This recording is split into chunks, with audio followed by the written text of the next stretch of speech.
Following the Great Flood, the descendants of Noah began to multiply. At that time, the Bible says the entire world had one language and a common speech. There were no translation barriers, no misunderstandings, and no borders. Humanity was perfectly united. As people moved eastward, they found a fertile plain in the land of Shinar. Instead of spreading out to fill the earth as God had commanded, they decided to settle in one place. They said to each other, "Come, let us build ourselves a city, with a tower that reaches to the heavens, so that we may make a name for ourselves." Their goal wasn't just to build a tall building. It was an act of rebellion. They wanted to achieve divine status through their own technology.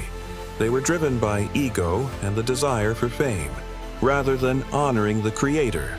They feared being scattered, so they tried to force a man-made unity.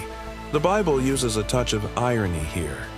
Even though they were building a tower to reach the heavens, God had to come down just to see this tiny speck they were building.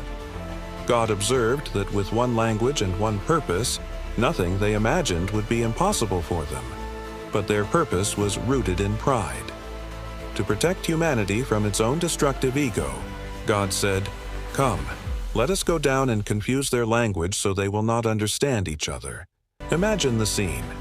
One minute, a worker asks for a brick.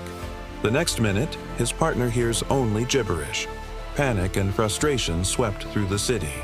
Construction ground to a halt because no one could communicate. The city became known as Babel.